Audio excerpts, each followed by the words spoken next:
प्रार्थना वैसे तो अपने ससुराल को बहुत अच्छे से संभाल रही थी और उसके घर वाले उससे बहुत खुश भी थे। लेकिन जो एक गुण हर एक गृहिणी में सबसे ज्यादा जरूरी है, बस वही उसमें नहीं था। जी हाँ, प्रार्थना खर्चीली थी। वो जितना भी कोशिश करती, लेकिन अपने पैसों को खर्च करने पर काबू नहीं रख पाती। एक दिन वो बाजार से बहुत सारी कोल्ड ड्रिंक्स की बोतल लेकर घर आती है और उसे देखकर उसकी सास निशा कहती है, अरे ये क्या बहू, आज क्या तेरी माँ का श्राद्ध है जो तू इतनी सारी बोतलें खरीद कर ले आई? अरे श्राद्ध हो मेरे दुश्मनों का यानी आपका, मैं ये इसलिए नहीं लेकर आई हूँ। अरे इतनी गर्मी पड़ रही है, मई जून का महीना है, अब सडनली घर में कोई मेहमान आ जाए तो इतनी धूप में कौन लेने जाएगा, इसलिए पहले ही ले आई। मेहमान आया नहीं, बैठा नहीं, कुछ मांगा नहीं और तू ये सब लाकर पहले ही रख ले। तुझे कितनी बार समझाना पड़ेगा कि खर्चा सोच समझ कर किया कर। प्रार्थना उसकी बातों को इग्नोर करके चली जाती है। जिसके बाद शाम के समय जब निशा गली के सब्जी वाले से सब्जियां ले रही होती है, तो प्रार्थना उसे टोकते हुए कहती है, अरे माँ जी, आप इससे क्यों सब्जी ले रहे हो? हम ऑनलाइन सब्जियाँ मंगवा लेते हैं ना, बस 100 रुपए फालतू लगेगा और देकर चला जाएगा। तू तो रहने दे बहू, यहाँ मैं खुद देख कर सब्जी ले रही हूँ और वहाँ वो ना जाने कैसी कैसी सब्जी दे जाएगा। ठीक है बाबा, आप जीते मैं हारी। ओके, अब अंदर आते हुए 1 किलो नींबू ले आना। इस गर्मियों में मुझे शिकंजी पीने का बड़ा मन है। अंदर जा चुपचाप, दिलवाऊं तुझे अभी मजा, खर्चीली कहीं की। जिसके बाद अपनी सास के डर से प्रार्थना अंदर चली जाती है और घर के कामों में लग जाती है। जैसे जैसे गर्मी बढ़ती जाती है, वैसे वैसे निशा का आलस भी बढ़ता है। दिन बीतते हैं और एक दिन जब सुबह के समय निशा अपने कमरे में आराम से सो रही होती है, तभी कोई आकर पंखा बंद कर देता है और निशा नींद में कहती है, अरे किसने पंखा बंद कर दिया? इस महंगाई में किसी ने बिल नहीं भरा क्या? मैंने किया मैम साहब। निशा किसी अनजान औरत को घर में देखकर चौंक जाती है और घबराकर उठते हुए कहती है, तुम यहाँ कैसे आई और कौन हो तुम? मैं यहाँ काम करने के वास्ते आई है और मैं गंगू है। किसका गु? मेम साहब गंगू, मेरे को प्रेयर मेम साहब ने रखा है यहाँ काम करने के वास्ते। आपकी बहू ने। अरे पर मेरी बहू का नाम तो प्रार्थना है। अरे एक ही तो बात है ना मैडम, प्रेयर को ही प्रार्थना कहते हैं। लगता है अंग्रेजी नोट कम्स टू यू, मतलब आपको अंग्रेजी नहीं आती। निशा गंगू से बहस करना छोड़कर अपनी बहू के पास जाकर उसके कमरे में उसे बोलती है, ये क्या है बहू, तूने घर में नौकरानी रखी? तुझे पता भी है महंगाई कितनी बढ़ गई है और तू है कि खर्चीली होती जा रही है। मेरा बेटा हम दोनों से दूर रहकर इतनी मेहनत से कमाता है और तू उसके पैसे ऐसे उड़ा रही है। माँ जी देखो ना कितनी गर्मी है, इतनी गर्मी में मुझसे तो काम होगा नहीं और आप तो बुड्ढी हैं, ये बहाना लगा कर काम करेंगी नहीं, तो मैंने गंगू को रख लिया। बस 10,000 में घर की सारी साफ सफाई करेगी। और घर साफ करते करते ये घर ही साफ कर गई तो नुकसान तू भरेगी। माँ जी ऐसा कुछ नहीं होता, आप इतनी चिंता मत करो। जिसके बाद दिन बीतते हैं और निशा अब प्रार्थना से शिकायत करना ही छोड़ देती है। जिसके बाद आए दिन गंगू कोई ना कोई घर का सामान अपनी साड़ी के पल्लों में छुपा कर ले जाती और प्रार्थना उसकी जगह रोज रोज नया नया सामान खरीद कर लाती रहती। एक बार ये सब नोट करते हुए निशा प्रार्थना से कहती है, बहू मुझे पता है कि तू कुत्ते की दुम है, मानेगी तो है नहीं, लेकिन मुझे लगता है कि ये गंगू घर में चोरी कर रही है। हम दोनों को अपने झगड़े भूलकर इस पर नजर रखनी चाहिए। माँ जी अगर आप बोलो तो मैं गंगू पे नजर रखने के लिए एक डिटेक्टिव हायर कर लूं। 50,000 रुपए महीना लेगा बस। ओ मुकेश अंबानी की औलाद, ये काम तुझे और मुझे मिलकर करना है, आई समझ? ठीक है माँ जी, जैसा आप बोलो। जिसके बाद प्रार्थना और निशा मिलकर गंगू पर नजर रखने लगते हैं और उसे रसोई से चोरी से चम्मच उठाते देखकर उसके आगे निशा और प्रार्थना आकर कहती है, देख लिया बहू, आ गया यकीन। माँ जी आप तो सही कह रही थी, ये तो चोर है और बेवकूफ भी है। देखो 100 रुपए के 6 चम्मच आते हैं ना, वो चुरा रही है, जबकि बगल में 600 वाले 6 चम्मच पड़े हैं। निशा प्रार्थना को मार कर कहती है, ये भी बता देना बहू कि मैं अपने जेवर कहाँ रखती हूँ। और गंगू तू बताती है या फिर पुलिस को बुलाऊं?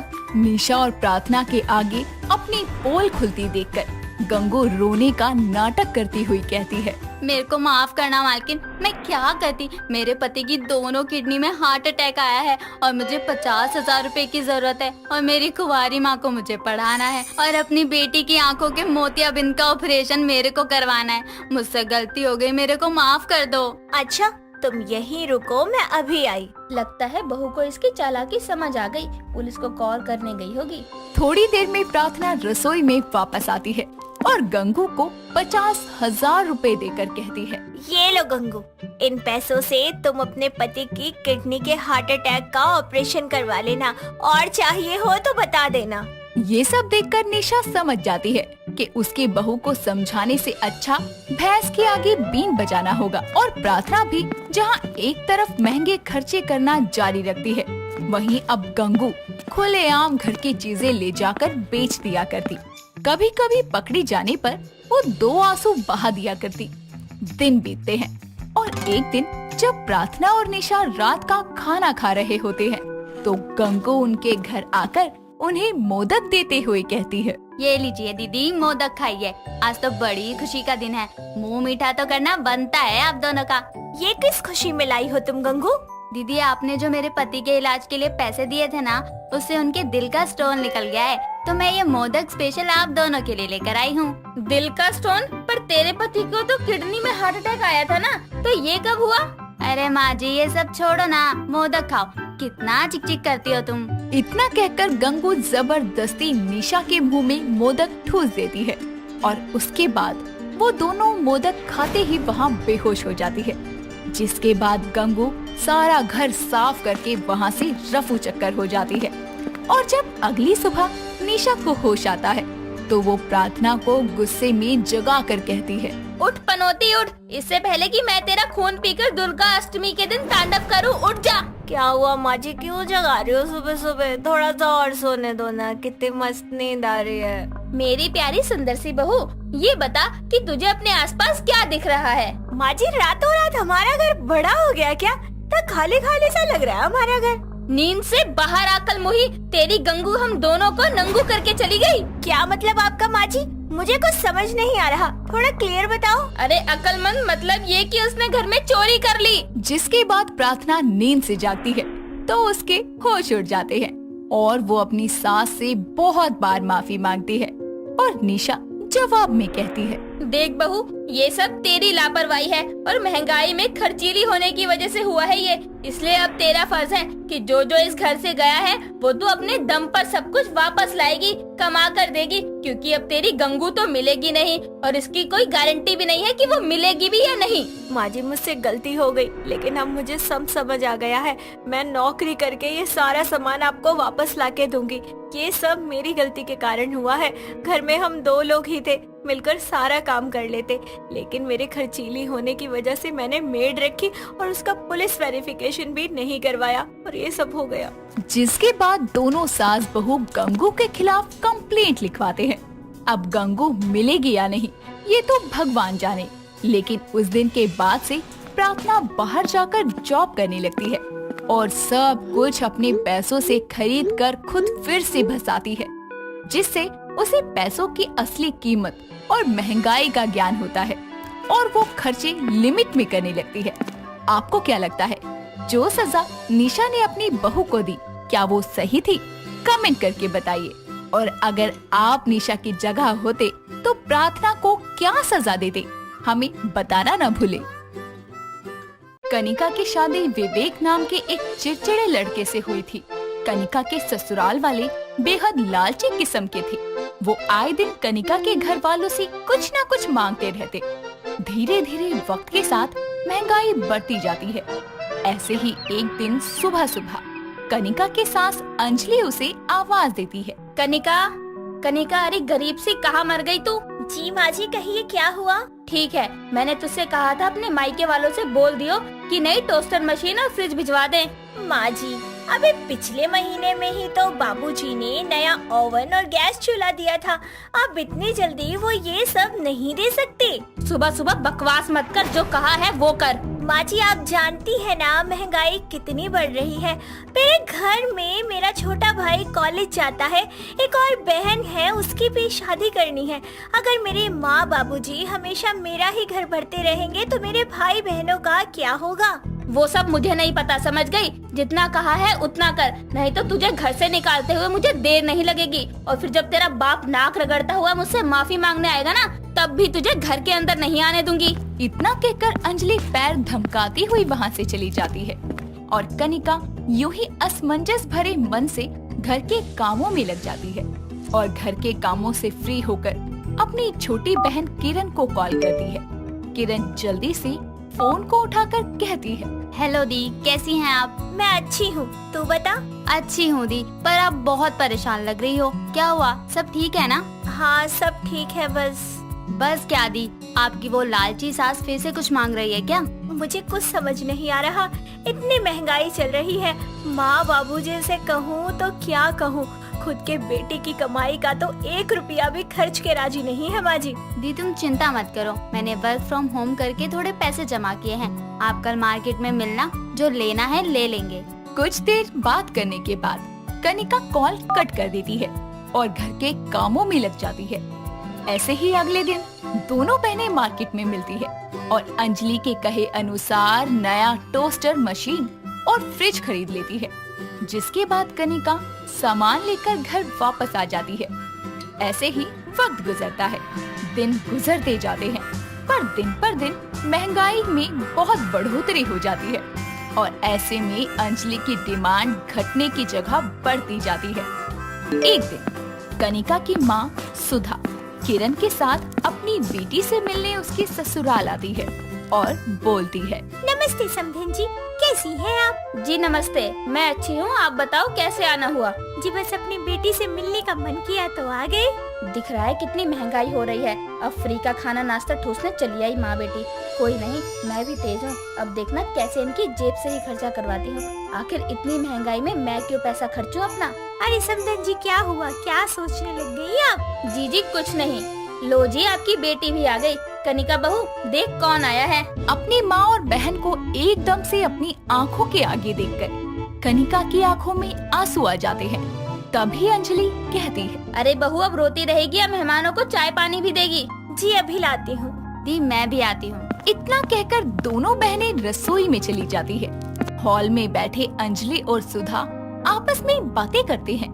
तभी अंजलि आंखों में मगरमच्छ के आंसू लिए सुधा से कहती है, बहन जी अब क्या ही बताऊं, घर के हालात बहुत खराब है। विवेक बेटे की नौकरी भी चली गई, कई दिन से इधर उधर भटक रहा है पर नई नौकरी नहीं मिल रही।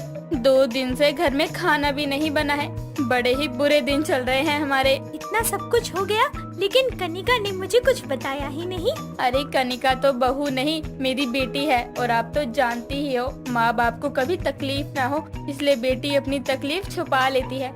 समधन जी कहना तो नहीं चाहिए पर अगर आप इस बुरे वक्त में थोड़ी मदद कर देंगी तो बहुत भला होगा, ये महंगाई के दिन गुजर जाएंगे। अंजलि की बात सुनकर सुधा हाँ में जवाब देती है। तभी वहाँ पर कनिका और किरण नाश्ता लेकर आते हैं।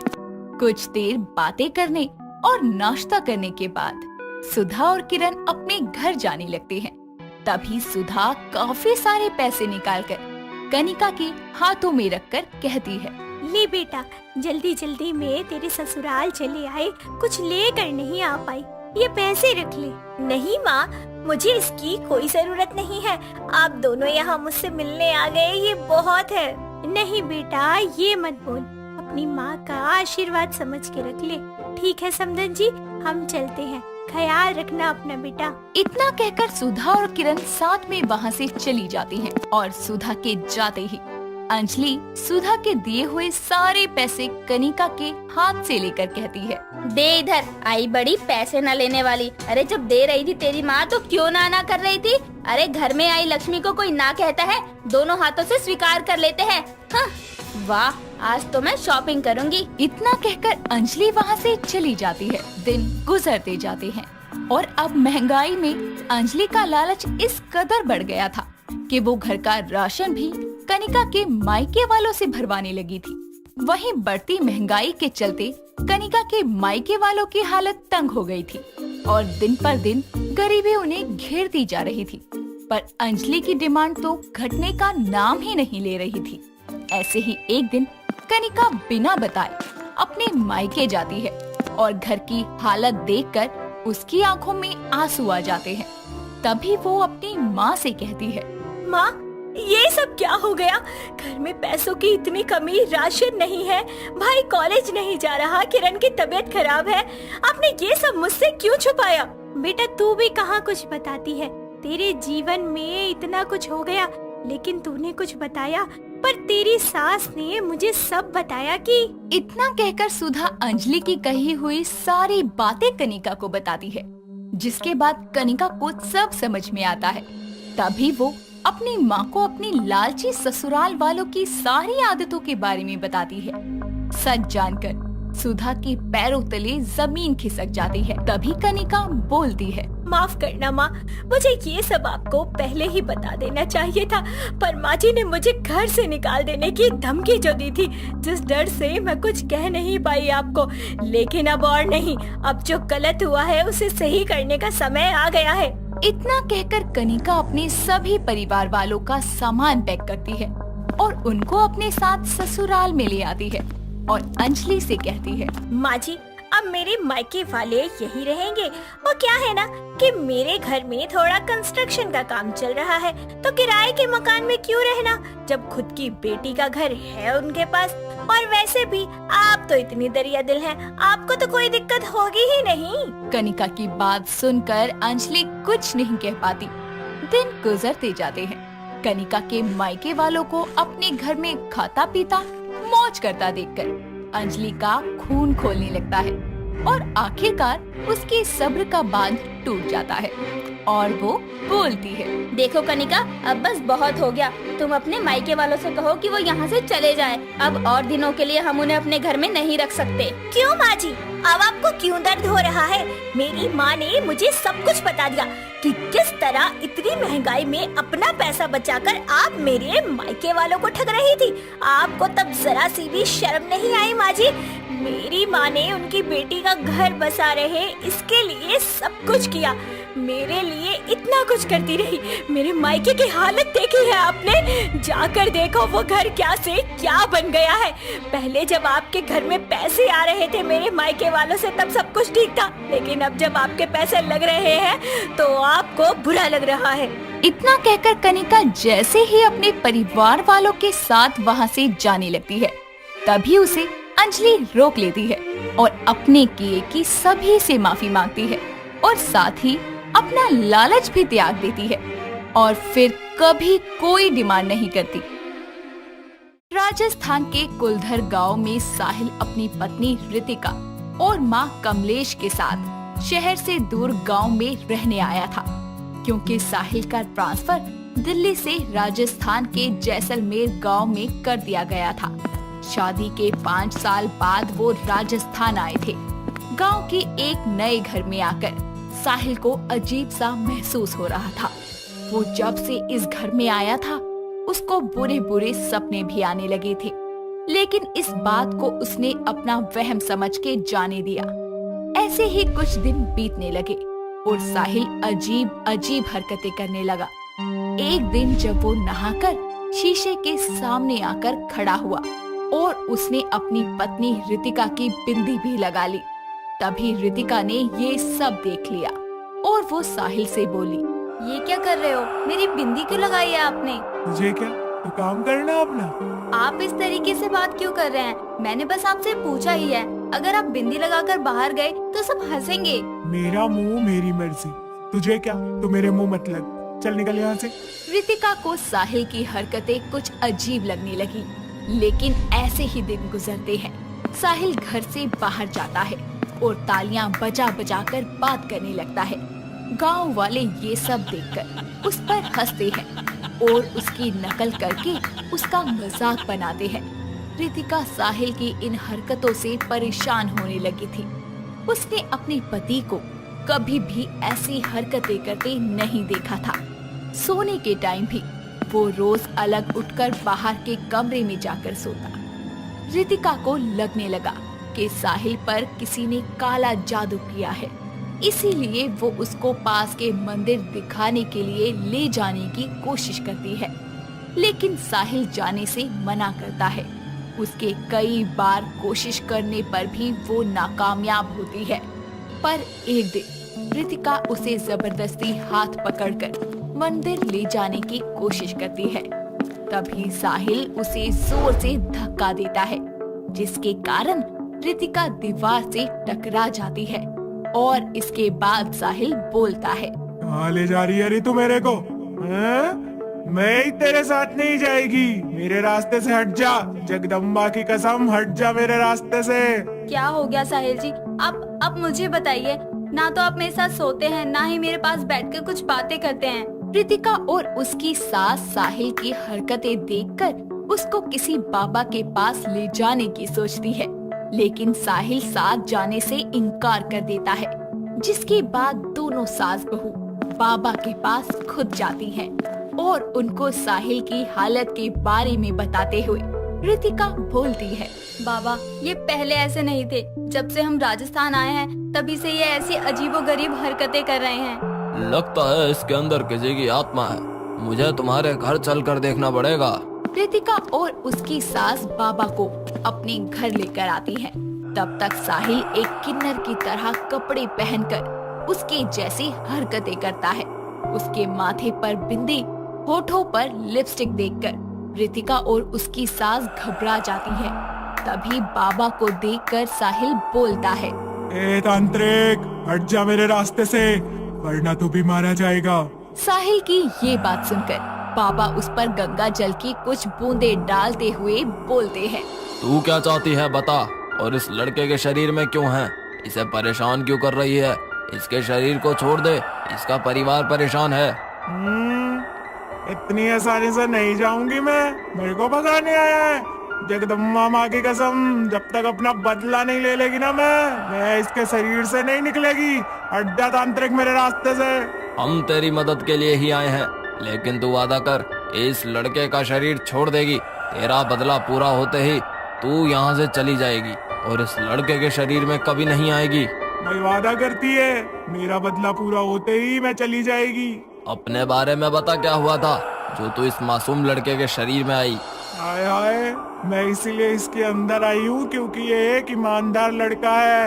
इसके अंदर भी उतना ही गुस्सा है जितना मेरे अंदर था। और जिस छत के नीचे तुम रह रहे हो ना, इसी छत के नीचे उसने मुझे मारा था। मुझे बदला लेना है, मुझे मेरा बदला चाहिए बस।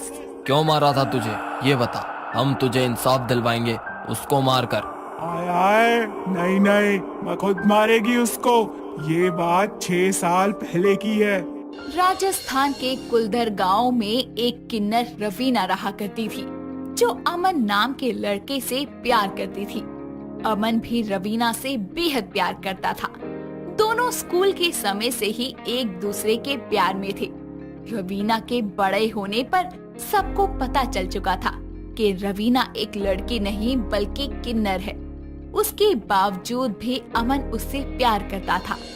एक दिन अमन ने रवीना से शादी करने के लिए अपने घर वालों से बात की। ये बात सुनकर अमन के पिता महेंद्रजीत गुस्से में आकर उसको एक चांटा मारते हुए बोलते हैं, तुझे शर्म नहीं आई एक किन्नर से प्यार करते हुए?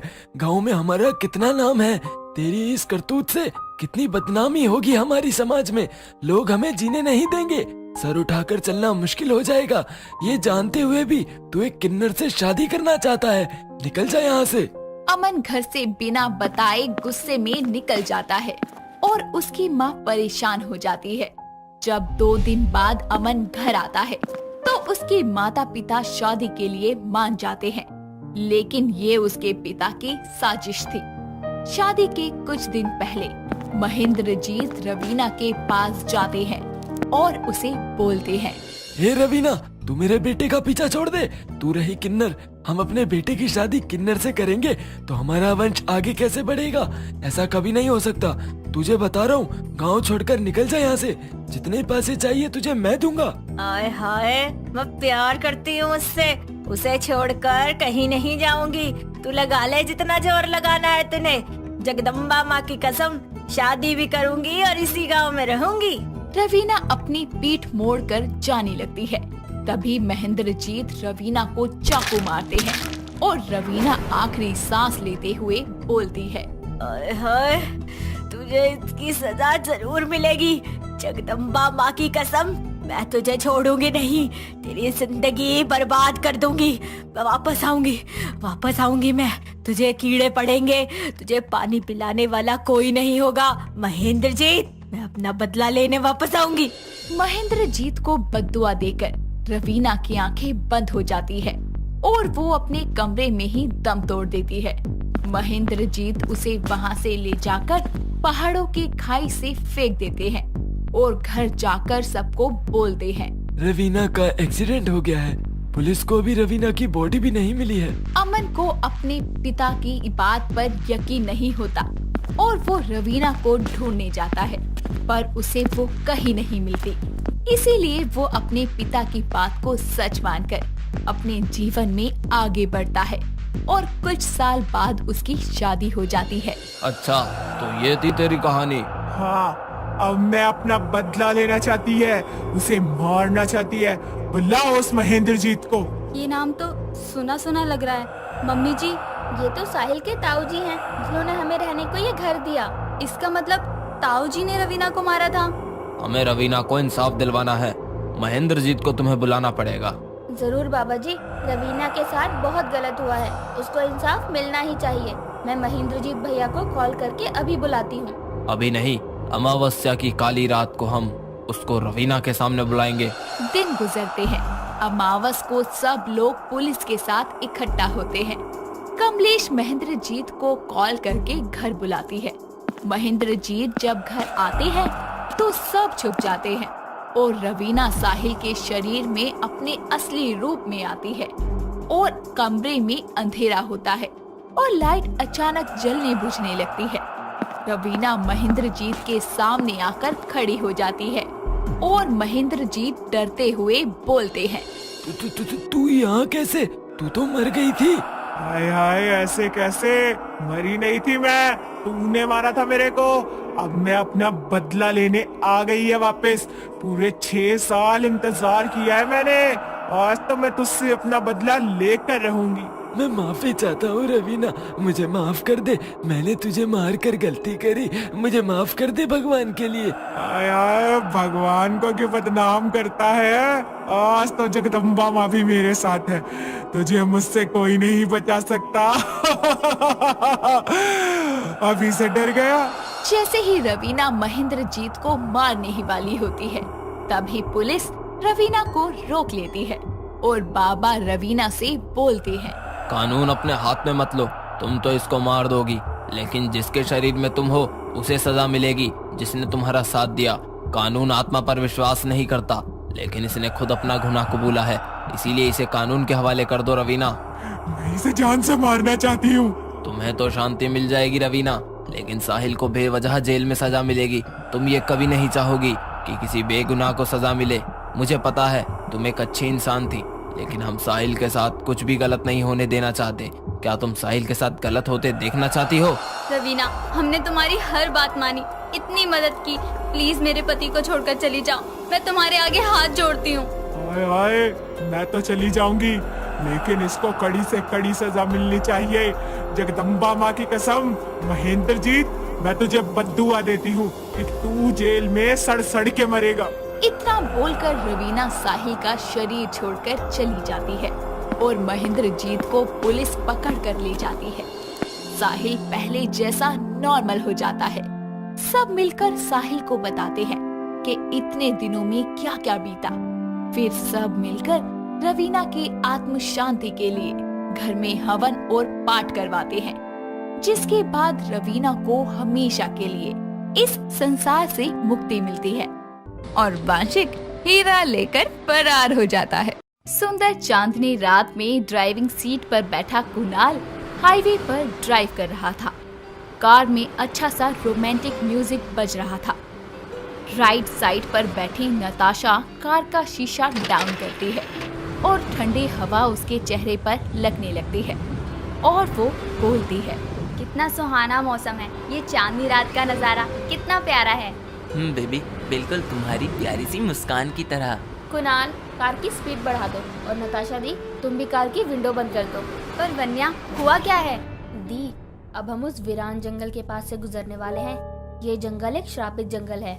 वहाँ बुरी आत्माओं का बसेरा है। रात के वक्त वहाँ कोई नहीं जाता। और भी कई सुनी अनसुनी कहानियाँ हैं इस जंगल के बारे में। यार वन्या, क्या तुम भी पागल हो गई हो क्या? कैसी बात कर रही हो? हम सबके अंदर जंगल का खौफ क्यों भर रही हो? क्योंकि वो जंगल है ही खौफनाक, बहुत खौफनाक। वन्या ये सब बोल ही रही होती है कि तभी आसमान में काले बादल चांद को घेर लेते हैं। पल भर में ही चांदनी रात अमावस की काली रात बन जाती है। ये देखकर नताशा बोलती है, अरे यार, ये क्या है? अभी तो इतना प्यारा नजारा था, ये क्या हो गया? मैंने कहा था जंगल शुरू होने वाला है। ये गुड साइन नहीं है। कुणाल, कुछ भी हो जाए गाड़ी जंगल की तरफ मत जाने देना। सभी की सांसें बढ़ रही थी और जंगल नजर आना शुरू हो गया था। मौसम में ठंडक बढ़ रही थी। कुणाल फुल स्पीड से कार चला रहा होता है कि अचानक उनकी कार के आगे हाथों में गुड़िया लिए एक लड़की आ जाती है, जिसे देखकर वो एकदम से ब्रेक मारने लगता है, पर कार की ब्रेक फेल हो चुकी थी। तेज रफ्तार से कार उस लड़की से टकरा जाती है, जिसके बाद डिसबैलेंस हुई कार सीधा जंगल में जाकर एक पेड़ से टकरा जाती है। कुछ मिनट के लिए तो सभी बेहोश हो जाते हैं। फिर जैसे ही सब होश में आते हैं, उनके चारों ओर सूखे बेजान डरावने पेड़ थे। सारे पौधे मुरझाए हुए थे। ये सब देखकर वन्या बोलती है, नहीं, ये क्या हो गया? ये नहीं होना चाहिए था। हम तीनों जंगल में आ गए। वो लड़की, वो हमारी गाड़ी से टकराई थी। ये सब क्या हो रहा है? कार पर तो कहीं भी खून नहीं लगा है। क्या है ये सब? कितना डरावना लग रहा है। नताशा दी, कुणाल, इससे पहले कुछ बुरा हो हमें इस जंगल से निकलना होगा, नहीं तो कुछ भी हो सकता है। वन्या की बात सुनकर तीनों जैसे ही चलना शुरू करते हैं, तभी पूरे जंगल में जंगली जानवरों और कुछ डरावनी सी हंसी गूंजने लगती है, जिसे सुनकर नताशा, कुणाल और वन्या थर-थर कांपने लगते हैं। तभी एक डरावनी सी चीख सबके होश उड़ाती है और कुणाल बोलता है, जल्दी करो, हमें यहाँ से बाहर जाना होगा। कुणाल की बात सुनकर सभी एक दूसरे का हाथ थाम लेते हैं और जंगल से बाहर जाने के लिए जल्दी जल्दी चलना शुरू करते हैं, पर वो बार बार घूमकर उसी जगह पर आ जाते थे जिस जगह पर उनकी कार पेड़ से टकराई थी। तभी नताशा बोलती है, ये जंगल हमें घुमा फिराकर वहीं वापस ले आया जहाँ से हमने शुरू किया था। ये कैसी भूल भुलैया है? मैंने कहा था ना कि कुछ भी हो जाए जंगल की तरफ रुख मत करना। अब हम यहाँ फंस गए हैं। इस जंगल से अब हमें कोई नहीं बचा सकता। ये वक्त बहस करने या ज्ञान देने का नहीं है, बल्कि हम सबको एक साथ इस मुसीबत का सामना करना होगा। कैसे भी करके बाहर जाना होगा। मुझे बहुत डर लग रहा है। ये जंगल का खौफ मुझे ऐसे ही बेमौत मार देगा। नताशा इतना बोलती है कि तभी एक पेड़ से कुछ जटाएं निकलती है और नताशा के पैरों को जकड़ लेती है और नताशा धम से जमीन पर गिर जाती है। बचाओ मुझे, कुणाल, वन्या, बचाओ। कुणाल और वन्या नताशा को बचाने की कोशिश करते हैं, लेकिन बचा नहीं पाते और पेड़ की जटाएं नताशा को एक पुराने बरगद के पेड़ के पास खींच के ले जाती है। कुणाल और वन्या भी नताशा को बचाने के लिए उसके पीछे जाते हैं। तभी वो जटाएं नताशा को उल्टा पेड़ से लटका देती है और उस बरगद के पेड़ से एक डरावनी आवाज आती है, अब ये जंगल तुम में से किसी को भी जिंदा नहीं छोड़ेगा। एक शिकार तो कर लिया है, अब तुम दोनों की बारी है। देखो अब तुम्हारी इस दोस्त का क्या होता है। पेड़ की ये बात सुनकर वन्या और कुणाल की सांसें थम जाती है और जिन जटाओं ने अभी तक नताशा के पैरों को जकड़ा हुआ था, धीरे धीरे वो उसको पूरी तरह जकड़ लेती है और जटाओं से नताशा का खून टप टप गिरने लगता है। तभी उस बरगद के पेड़ के तने का एक बड़ा सा मुंह खुलता है और जटाओं में लिपटी हुई नताशा, जो कि दम तोड़ चुकी थी, उस बरगद के पेड़ के मुंह में चली जाती है। ये खौफनाक मंजर देखकर वन्या और कुणाल की रूह कांप उठती है। तभी वन्या जोर से चिल्लाती है, नताशा दी, नहीं नहीं, ये क्या हो गया? ये शैतानी पेड़ मेरी दी को खा गया। कुणाल, हमें यहाँ नहीं रहना, चलो यहाँ से, वरना हम भी मारे जाएंगे। वन्या और कुणाल जल्दी से अपनी जान बचाकर भागना शुरू करते हैं। तभी उनको किसी औरत के जोर जोर से रोने की आवाज आती है, जिसे सुनकर वन्या बोलती है, कुणाल, लगता है कोई हमारी तरह मुसीबत में है, हमें उसकी मदद करनी चाहिए। नहीं वन्या, मुझे नहीं लगता कि हमें इस आवाज के पीछे जाना चाहिए। पर ये किसी के दर्द में करहाने और रोने की आवाज है, एक बार देख लेना चाहिए बस। वन्या की बात सुनकर कुणाल और वन्या उस आवाज का पीछा करते करते जंगल के बीचों बीच पहुंच जाते हैं, जहां हर तरफ मांस के टुकड़े और हड्डियां बिखरी थी। हवा में ताजे खून की महक थी। ये सब देखकर कुणाल बोलता है, वन्या, ये सब क्या है? मैंने कहा था हमें यहाँ नहीं आना चाहिए। वो आवाज भी नहीं आ रही। अब मुझे कुछ ठीक नहीं लग रहा, चलो यहाँ से। इतना कहकर जैसे ही दोनों पीछे पलटते हैं तो दोनों की सांसें थम जाती है और आंखें फटी की फटी रह जाती है, क्योंकि उनके सामने कोई और नहीं बल्कि नताशा खड़ी थी, जिसकी गर्दन टेढ़ी थी और हाथ पैर एकदम मुड़े हुए थे और उसके सर के बालों की जगह पेड़ की जटाई थी। उसे इस हाल में देखकर वन्या बोलती है, नताशा दी, ये आपको क्या हो गया? आप इस हाल में कैसे? देखो, मैं आपकी बहन और ये कुणाल, आपका प्यार। मेरा प्यार बस ये जंगल है और मैं यहाँ का खौफ हूँ, लेकिन मेरा कोई चेहरा नहीं, तो मैं नताशा बन गया। तुम दोनों मेरा शिकार हो। आज बड़े दिनों बाद फिर से इंसानी मांस खाने को मिलेगा। इस जंगल में कोई जानवर नहीं है, बस मेरा राज है, मेरा नाम खौफ है। चलो वन्या यहाँ से, ये हमारी नताशा नहीं है, इसे तुम्हारी कोई बात समझ नहीं आएगी। कुणाल और वन्या जिस तरफ भी जाते उन्हें हर तरफ नताशा का वही भयंकर रूप नजर आता। तभी वन्या अपने गले में पहना हुआ माता रानी का लॉकेट निकालती है और उसे नताशा के सामने रखती है, जिसके बाद नताशा का भूत और भी गुस्से में आकर बोलता है, हटाओ इसे, हटाओ इसे, शिकार हो तुम मेरे। इस खौफ को खून चाहिए, तभी मेरी प्यास बुझेगी। हटाओ, हटाओ।